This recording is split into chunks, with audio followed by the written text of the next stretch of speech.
children quiet to avoid drawing attention.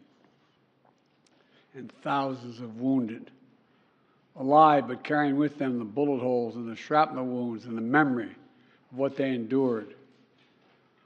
You all know these traumas never go away. There's still so many families desperately waiting to hear the fate of their loved ones, not knowing if they're alive or dead or hostages. Infants in their mother's arms, grandparents in wheelchairs, Holocaust survivors abducted and held hostage. Hostages whom Hamas has now threatened to execute in violation of every code of human morality. It's abhorrent. The brutality of Hamas, these bloodthirstiness brings to mind the worst rampages of ISIS. This is terrorism. But sadly, for the Jewish people, it's not new. This attack has brought to the surface painful memories and the scars left by a millennia of anti-Semitism and genocide of the Jewish people. So in this moment, we must be crystal clear. We stand with Israel. We stand with Israel. And we will make sure Israel has what it needs to take care of its citizens, defend itself, and respond to this attack. There's no justification for terrorism. There's no excuse. Hamas does not stand for the Palestinian people's right to dignity and self-determination. Its stated purpose is the annihilation of the state of Israel and the murder of Jewish people. They use Palestinian civilians as human shields. Hamas offers nothing but terror and bloodshed with no regard to who pays the price. The loss of innocent life is heartbreaking. Like every nation in the world, Israel has the right to respond, indeed has a duty to respond to these vicious attacks. I just got off the phone with a third call with Prime Minister Netanyahu, and I told him, the United States experience what Israel is experiencing, our response will be swift, decisive, and overwhelming. We also discussed how democracies like Israel and the United States are stronger and more secure when we act according to the rule of law. Terrorists purposely target civilians, kill them. We uphold the laws of war, the law of war. It matters. There's a difference. Today, Americans across the country are praying for all those families that have been ripped apart. A lot of us know how it feels. It leaves a black hole in your chest when you lose family.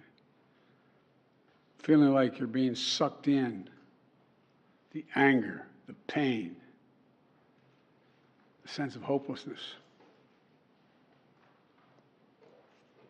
This is what they mean by a human tragedy, an atrocity on an appalling scale. We're going to continue to stand united, supporting the people of Israel who are suffering unspeakable losses and opposing the hatred and violence of terrorism. My team has been in near constant communication with our Israeli partners and partners all across the region and the world from the moment this crisis began. We're surging additional military assistance, including ammunition and interceptors, to replenish Iron Dome. We're going to make sure that Israel does not run out of these critical assets to defend its cities and its citizens. My administration has consulted closely with Congress throughout this crisis.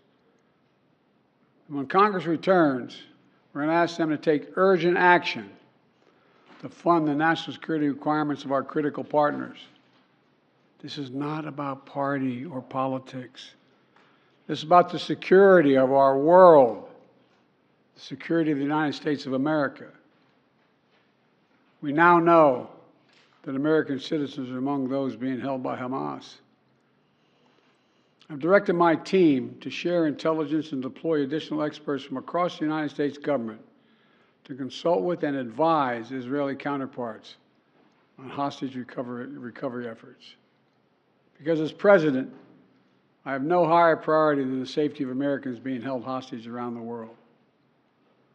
The United States has also enhanced our military force posture in the region to strengthen our deterrence. The Department of Defense has moved the USS Gerald R. Ford Carrier Strike Group to the Eastern Mediterranean and bolstered our fighter aircraft presence. And we stand ready to move in additional assets as needed. Let me say again, to any country, any organization, anyone thinking of taking advantage of this situation, I have one word: don't. Don't. Our hearts may be broken, but our resolve is clear. Yesterday, I also spoke with the leaders of France, Germany, Italy, and UK to discuss the latest developments with our European allies and coordinate our united response. This comes on top of days of steady engagement with partners across the region. We're also taking steps at home. In cities across the United States of America, police departments have stepped up security around centers of Jewish life. The Department of Homeland Security and the Federal Bureau of Investigation are working closely with state and local law enforcement and Jewish community partners to identify and disrupt any domestic threat that could emerge in connection with these horrific attacks. This is a moment for the United States to come together, to grieve with those who are mourning. Let's be real clear. There is no place for hate in America. Not against Jews, not against Muslims, not against anybody. We reject. What we reject is terrorism. We condemn the indiscriminate evil, just as we've always done. That's what America stands for. You know, just over 50 years ago, I was thinking about it this morning, talking to the Secretary of State, the Vice President in my office. Over 50 years ago, as a young senator, I visited Israel for the first time as a newly elected senator. And I had a long, long trip, a meeting with Golda Meir in her office, just before the Yom Kippur War. And I guess she could see the consternation on my face as she described what was being faced. They were facing. We walked outside in that sort of hallway outside her office to have some photos. She looked at me all of a sudden and said, "Would you like to have a photograph?" And so I got up and followed her out. We were standing there silent, looking at the press. She could tell, I guess, I was concerned. She leaned over and whispered to me, she said, "Don't worry, Senator Biden. We have a secret rep in here in Israel." My word is what she said. We have no place else to go. We have no place else to go. For 75 years, Israel has stood as the ultimate guarantor of the security of Jewish people around the world, so that the atrocities of the past could never happen again. And let there be no doubt, the United States has Israel's back. We will make sure the Jewish and democratic state of Israel can defend itself today, tomorrow, as we always have. It's as simple as that. These atrocities have been sickening. We're with Israel. Let's make no mistake. Thank you. Mr. President, what was your reaction?